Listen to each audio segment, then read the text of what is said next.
Hi, and welcome to Concussion Talk Podcast. I'm Nick Mercer. My guest today on episode 43 is pro wrestler, film producer, and concussion awareness advocate Rob Van Dam, RVD. His new film, Headstrong, is about his journey through concussion awareness and recovery. I would like to ask everyone to please visit my website at www.concussiontalk.com and to please consider supporting me on Patreon at www.patreon.com/concussiontalk.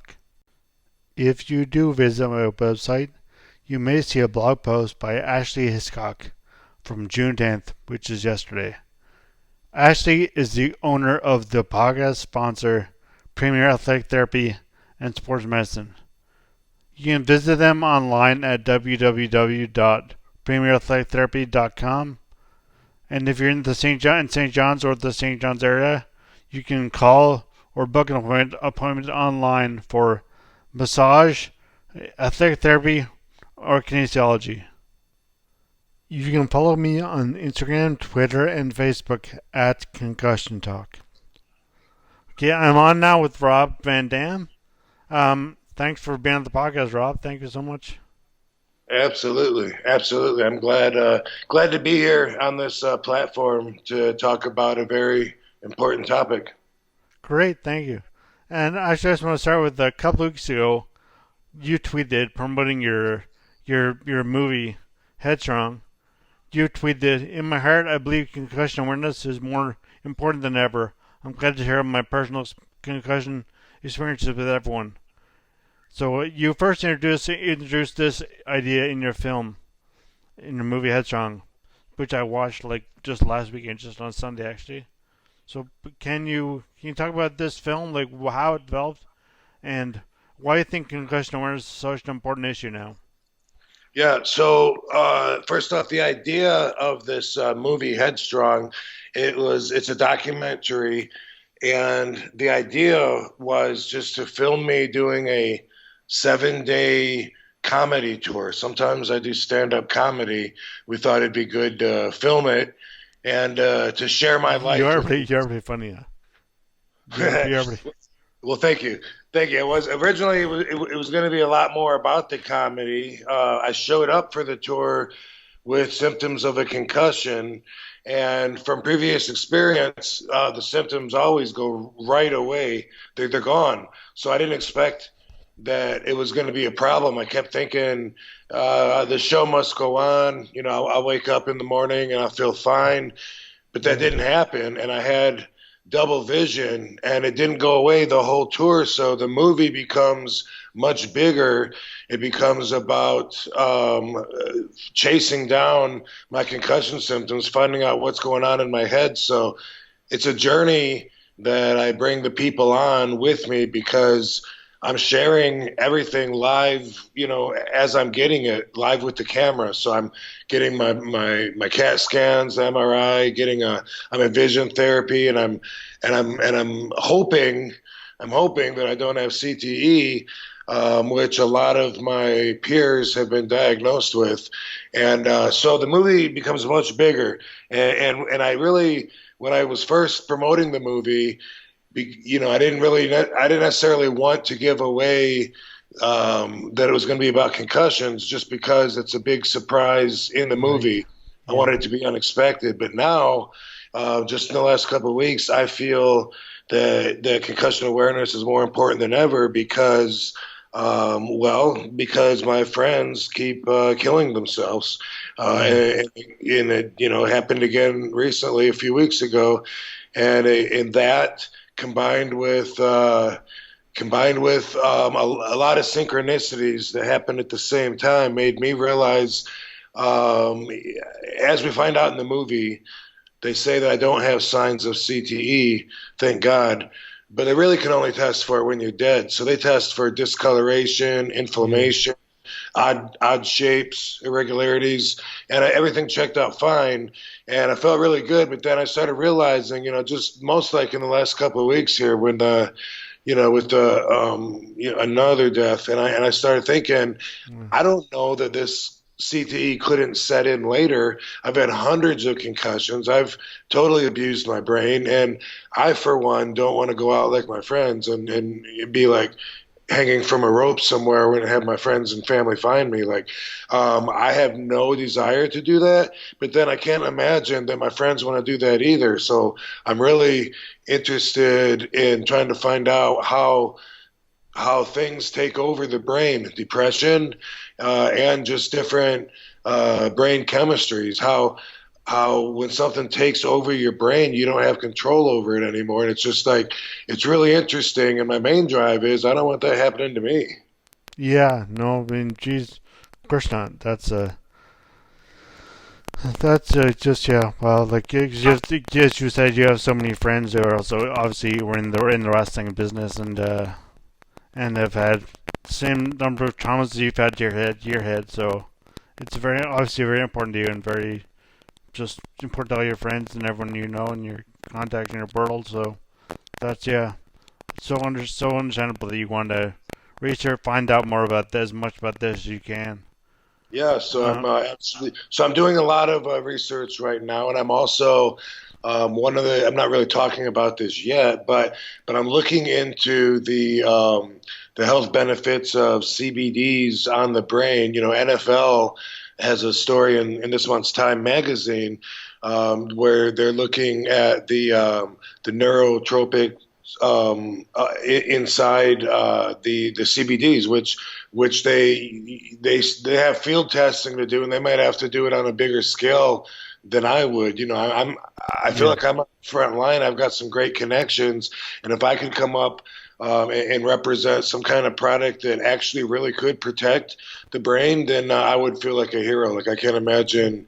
I can't imagine how um, how gratifying that would feel if I was able to make that happen.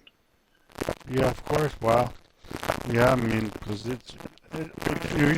there's so much new research all the time about concussions and what to do and what's available to help and what can't help or what can't help right now. We don't know or not or whatever. So always new research is developing so quickly. So yeah, Yeah, Nick, yeah.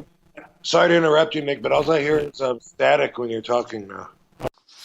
Okay, thanks, Rob. I was just we are just starting out an audio issue there, but I think we've got it sorted out now. But I was gonna ask you. So you said, and for you and your colleagues and friends you said many concussions. So how many concussions do you think you've had? I made a count several years ago. This is probably 10 years ago or so, because you know I've donated my brain and spine to the research to the concussion sports legacy institute in Boston, and so I have to do these annual interviews. There's two interviews every year that we have to do to keep our profile updated, and they some of it's cognitive testing, and then others just personal questions. And when they asked me to figure out how many concussions I had, I actually took a lot of time and thought about it, and I figured I'd had more than 500. And like I said, that was like 10 years ago. I've had it quite a few since then as well. Oh, geez, that is a lot.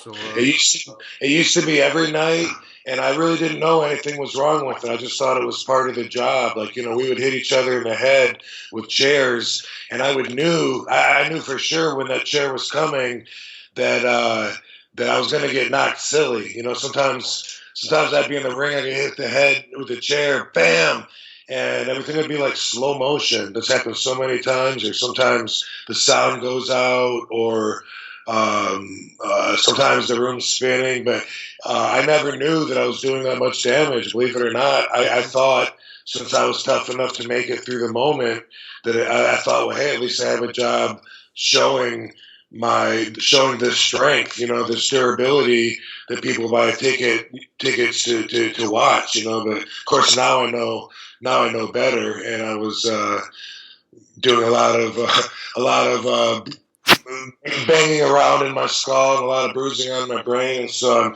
I'm thankful that I don't have any obvious signs of anything like a lot of my friends. A lot of my friends, for years, they've told me they know they've got long-term concussion damage, which of course is not the same thing as a degenerative CTE. When you have that, it's degenerating, you're going downhill. With some of the long-term symptoms of concussions, you can have that and have effects. My vision still is a little bit different. Like, it changed my vision, but at the same time, that's different than the CTE. Yeah. Actually, an interesting point there. I didn't have a concussion, but I had I was in a coma in 2003, and that's where my brain injury came from. Well, I guess it came from when I hit my head against a tree, but in a coma, and I've had double vision since 2003, so for the past 16 years. So wow, there's a lot of I know your double vision issue. I know how annoying it is, but yeah, we were saying earlier in the movie, the way you in the movie, and the way I mentioned you earlier, that I thought was fascinating, was watching you go from someone in the movie itself, even just saying, "Oh, I have dull vision, it'll go away tomorrow. I have a headache, it'll go away tomorrow. I'll feel fine tomorrow." And you realize that. So when it was that you realized that, you know what, this is not going away as quickly as I thought, and I should take these more seriously. And then with all my other concussions. When did you finally realize that, you know what, this is not good, not right? I should really pay more attention to this. Yeah, as you see in the movie, at the end of the 7-day tour, I was still kind of blowing it off. Like, I was thinking, okay, this might be serious, but at the same time, I remember when I'm getting interviewed saying, when I get home, if it goes away, then maybe I'll forget to go get checked out. Yeah. So it was really, not until I started going, I guess, to the neurologist, and I realized at that point that I wasn't getting better by myself, and it was really causing inconvenience in my life, because I was just so far off of my game. I had to make so many appointments between getting my brain scanned and seeing this neurologist and trying to make appointments with the vision therapist. And I remember those first few weeks, I was so far off my game. I feel like I missed like 3 or 4 appointments. And I was trying to make up for it. I thought I could just find a vision therapist anywhere. So I would go on my own and try and ask somebody if they could do it. And I didn't understand. It was like an in-house thing with Curl and Job, and they all work with each other. And I was just like, I felt like they weren't going to help me because I kept missing appointments. Yeah. And they kept saying, they even switched therapists with me because the other girl got sick of me no-showing her. And eventually I got everything straightened out. But for a while there, just having the double vision made life so much harder that it was, and I didn't have someone, to walk me around and do things and take care of me and stuff at that time. I was like by myself for most of it, with as far as that goes. So it was really challenging, and that's when I realized, like, you know what, I really need to get this fixed. I need to get into vision therapy. I need to make the appointment, remember when it is, and get there and find out, what to expect out of my double vision, which didn't seem to be getting better at all. Yeah. So as you said, you didn't know much about. You knew you had symptoms of what you figured was a concussion, but you know how serious it was. So, what for wrestlers and pro wrestlers in general, would you say what is the level of awareness of concussion? What was then when you were wrestling? Let's say when you were wrestling with ECW. Yeah, they've changed their protocol. I'd say before 2007, maybe 2006 or 2007. Before that, I don't think any of us understood what the concussion damage potential was. And a fellow wrestler, Chris Nowinski, he got his concussion ended his career. And he's a Harvard graduate. Yeah. We always knew he was so smart to be a wrestler, but he ended up studying the brains, and now he actually looks at the brains of all of my peers, and he's the one that made the connection and said, hey, all these 99% of the NFL football players that they tested had it. You know, they were testing the brains that were donated because they were probably suspect, but 99% of the brains had it, and he started making the correlations between pro wrestling and football, and there was a lot of resistance to it. You know, and there still is. So that's the thing, Nick, is there's still resistance. They've changed a lot of what they did. They don't do chair shots to the head in WWE anymore. WWE is just one company, but they are the big one. They are the standard setters, and they are the company that's mainstream. They now, when you have a concussion, they don't let you back in until you pass some kind of testing to show that it has subsided. So there is a lot more awareness than there used to be. And when I was with WWE, they also had some a little bit of class time, you know, to teach us about how important concussion protection and awareness is. It's still getting resistance. So there's a class action suit that many former wrestlers or wrestlers have joined trying to sue WWE, and because of that, WWE is very defensive about it. So when you mention the word concussion, it's almost like a swear word around there. And I feel like it needs to be the opposite, because I feel that just through sharing my experiences, I'm realizing that I'm helping people so much. I didn't realize that when I made this movie. You know, I didn't even know at first if I wanted to edit all the concussion parts out of it and maybe keep it about my comedy tour like it was going to be. But after people watch my movie and they tell me how much I've helped them deal with their depression, or have them, you know, just start talking about their concussions, like I realize now more than ever that it's a really important thing. Before I wanted people to see my movie because I wanted to get reimbursed, you know, for my hard work. Yeah. Now I really, you know, want to try to make a change. Yeah. Well, geez, no, it's very important. But especially for such high contact sports like wrestling, and I think it's what you're doing, and admirable thing. I was going to ask you a bunch of questions about like standard process recovery and has it changed, but you've answered those. Has it changed and how much awareness is there? So I'm going to ask you about if were you worried about CTE before you talked to Chris? Did you have any knowledge of it? I don't think that I took it seriously enough. You know, like when I watch the movie and I see how nonchalant I am, which, you know, I'm very passive, and I deal with with stress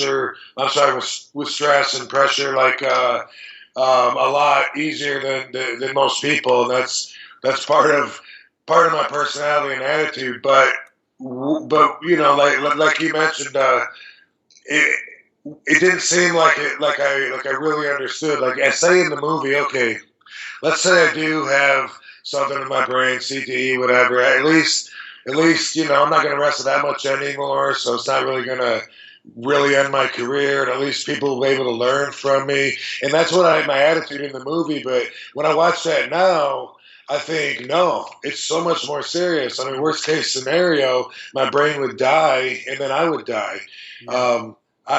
It's like when I watch myself on that movie, I almost feel like I was just like in a bubble. I watched this movie that Chris Nowinski made, a documentary called Head Games. Yes, and in that, you're familiar with that movie, right? Yeah. Oh my God! When I watch that football player that can't tell you the 3 consecutive months or what number comes after, is just watching that like really woke me up. It really woke me up, and I thought, I guess that could potentially be me. You know, so forget about, well, you know, I'll just use it for a positive cause and we'll all benefit. No, I would like to do anything I could to prevent that from happening. So I don't believe that I have any any of those signs right now. I am still wrestling though. I still every once in a while, do get knocked silly, and of course my concerns are through the roof when that happens now. Yeah, actually, that leads me to my question about your wrestling, your attitude, your style of wrestling is very it's just extreme. We're seeing kind of it's wild. You jump on, seeing you jump on floors with 20 feet up, and well, it seems like 20 feet up at least, and guardrails and this barbed wire and stuff. So well, my first small question is, how many broken bones have you had? This is just a general question. Well, so most of those, Nick, honestly, I probably didn't get diagnosed. I learned early in the business when I was, 20. I was 20 years old. I had just turned 21, actually. And I used to wrestle barefoot and thought that made me look tougher because I was a martial artist. And one time I broke. Is that how you got into wrestling and martial arts? You're a kickboxer, right? That is what happened. I actually got into kickboxing to get into the ring because I wanted to be a wrestler when I grew up, and then I became a martial artist, and then I eventually did get into wrestling, and I thought I was at a fork in the road. I thought maybe I'll be a pro wrestler, maybe I'll be a pro kickboxer because I was pretty good at that too, and wrestling took off for me. Back in the day, though, when I was barefoot, I broke my second toe, my second biggest toe, and it was like at a right angle. It folded over. It folded over my other toes, and I'd never seen that before at that age. And I broke my thumb. It freaked me out, and I actually canceled the match that I had that night, and I got so much gruff, so much. I got ridiculed so much by the wrestlers and the promoter. Are you kidding me? You don't cancel a match because of a broken toe. He said you just tape it to your other toe and keep going. And so most of my career, I had that philosophy. If I could keep going, then I felt like I wasn't hurt. And because of that, I have all kinds of little cracks and compressed discs and bone splinters and arthritis, stuff that shows up on MRIs. Yeah. But I've had to wear a cast a few times on my feet. I've broken my wrist. Had to wear a cast there. The cast broke off in the match, and then I just left it off. But I've had one surgery, and that was an ACL replacement. How long did that take to recover from? I took a whole year off. It was ACL, which they replaced with my own patella tendon. That takes a little while longer to heal. Yeah, but it's a better way to do it than the cadaver ACLs. At least a lot of my friends have had to get the same ones done 3 or 4 times because they had the cadavers because they returned too soon. And so I took a full, and it was a meniscus, torn meniscus as well. So took a little extra long on that one, but a full 12 months, and I'm glad I did because after I returned, I pretty much forgot that my knee was even hurt before. Yeah, well, obviously your style of wrestling is very high risk, and that's why it became such a high risk, high reward style of wrestling. So. But that also leads to those copious bones you've broken, but your head trauma as well. So, knowing what you know now about brain trauma, or just brain trauma, really, would you treat your style of wrestling differently, or would you try to modify it somehow? So moving forward, I would definitely change some things to protect the head. You know what I mean? Like I don't take chair shots to the head anymore. Yeah. And by the way, when I first went to WWE, Vince McMahon told me to quit taking chair shots to the head. Right. A lot of people want to blame Vince and think that everything is his fault. He told me right when I got there at WWE, put your hands up on those chair shots, and I was too headstrong. I was like, oh, come on, Vince, I can take it. I'm tough. And he said, no, I'm telling you, put your hands up. So he really he really did care about safety, and that was Good. way back when I first started with him. But moving forward, I would try not to get concussed. I would definitely be more aware. But the sad thing is, I was thinking about this: would I do it all over again?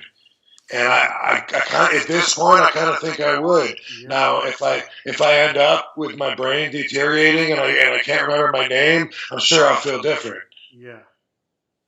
Yeah. No, that's very true. So, and at that point, you wouldn't be able to say, you wouldn't really want to know that you can say no, or that True. you can say no. So, True, but at this point, I think about all the damage I've done to my body and beating up, my head, my back, everything. But also, what a great life I've had and still do have. And so, when I think about that, I'm like, would I do it all over again the same way? And I guess I would, because I think if you change something in the past with the butterfly effect, you might not be right where you are right now. and yeah, you're an entertainer, so that was like your. Did you always want to be an entertainer or a wrestler? Well, I think I don't think I thought about entertaining very much before I got into wrestling. I know I wasn't an athlete. Like throughout high school, I didn't join any of the athletes, any of the school sports. If I did, I didn't stay very long. I joined high school wrestling because I wanted to be a pro, but then it was inconsistent. It was not conducive to my values because I was 160 pounds. They were telling me I could drop down to 130, and I was saying, I want to weigh 230. I'm going to be a pro wrestler. And so, and because of that, because all the wrestlers in high school, they would like, Michigan State, it was doing really well that year, like in the finals. So they took it really seriously. They would wear like 8 sweatshirts and run all day and make themselves throw up and take X-Lax. And I quit because of that. I said, that I'm growing. I've only got so many years where my body is still growing. I don't want to deprive myself of nutrients now. So anyway, I was wrestling for quite a while before I realized that the other wrestlers looked at me as athletically gifted. And so I just, I went with it. Yeah, I was going to say you went with it, yeah. So do you think you've helped raise awareness, or just awareness has been raised in the, not necessarily WWE, but like pro wrestling in general? I'm sure that I know that it has, but not to the extent that it needs to be. It's really weird how some things are just like glassed over. And, like I mentioned just a few weeks ago, a wrestler killed herself, and there's not much information coming out at all about it. But what is coming out is they're saying they think it was a deep depression because she had like 9 concussions. And that sounds like as good of an excuse as any as to why somebody that appeared so happy and fine, would want to take their own life. I mean, I'm sure you probably heard about the Chris Benoit tragedy. Yeah, I did. I think that was the first time that we really started looking at the potential dangers that could follow having CTE. Because I knew this guy. I couldn't see him killing his family, his wife, his kid, and then himself. I didn't believe it. I totally didn't believe it. And then when I started hearing the theories about how the tau protein sits on your brain and it blocks the information, and it's like having Alzheimer's or something like that, and I started seeing a possible way where maybe his brain was taken over. And the thing is, there's other. Not many, but there's statistics, as far as like other people with this, athletes, and how they go down that same road, how they're acting like not themselves, and they get real depressed, and the signs that the concussion damage lead to with the depression. And I think definitely there's not enough talk about it now, and way more than there used to be. But I'm going to be talking and sharing my experiences as much as possible, and I hope that it encourages other people to also, because we need to find out how to protect our brains, and right now that's a very good possibility. That article I was telling you about in Time Magazine, they're talking about a pregame pill that the players could take with CBDs so that when they go out there and play, the brain would then be protected. And, things like this are always on the table way too long before they're released to the public because they got to make sure that they're making money to make up for everywhere where they're losing money. That's the way pharmaceutical, the big pharma and the whole government runs. So that's where we're at right now. But I'm going to try and accelerate as much as I can and keep that concussion conversation open. Well, it's definitely an important conversation to keep open. So you have a great platform to talk to just anybody, but also to younger wrestlers getting into the sport and the entertainment business now. So, what would you say to a young wrestlers like you said, like 20 years old or just starting off, and what would you say to them about the business and about pro wrestling in general?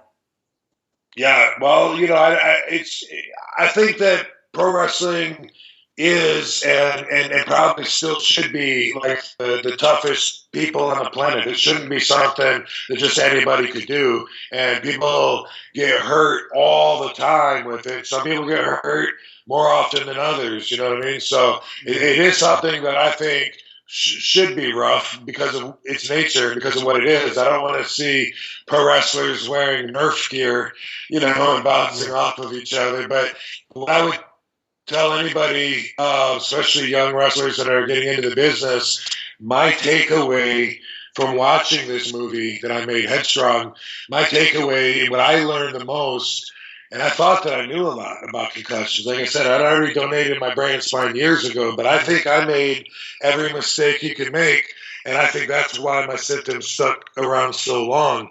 When you get a concussion, you need rest, and you need to make sure to not stimulate your brain. For some reason, I felt the opposite. Like I could see fine out of either eye, but if I opened up both eyes, I saw double. And so something was telling me that my brain needed to be revved up, like it was. I felt like my brain was like a car engine that was sputtering, and I just needed to hit the gas or whatever. So I don't know. I tried to read. I tried to watch TV. I even took an Adderall because I thought that my brain needed to be fired up. And then, even though Chris Nowinski told me don't do the comedy tour, which was like 2 or 3 days after I whacked my head, it's not. I mean, I never cancel a show. That's show business. The show must go on. Like I said, if I'm able to work, then I'm not hurt. And I use that same philosophy. And I did the comedy tour, and it was brutal. I mean, I had lights shining, right in my eyes, like so bright they were burning my head. And I was seeing double like the whole time. And every time I'd wake up, I'd be so surprised, like, wow, the symptoms still aren't gone. But when I look at it, and the symptoms, by the way, lasted at least a year and a half before I stopped doing vision therapy. And I was still getting results when I stopped. But I really believe if I would have just rested right away, put myself in a dark room and try to just close my eyes and relax and rest, I really think that my symptoms probably wouldn't have stuck around and lasted so long. I think I made it worse by not doing what you need to do to take care of a concussion. Right. Yeah. No, that makes sense. So, speaking of you were saying resting. So, did you find that fatigue is an issue for you? Were you really tired during the tour?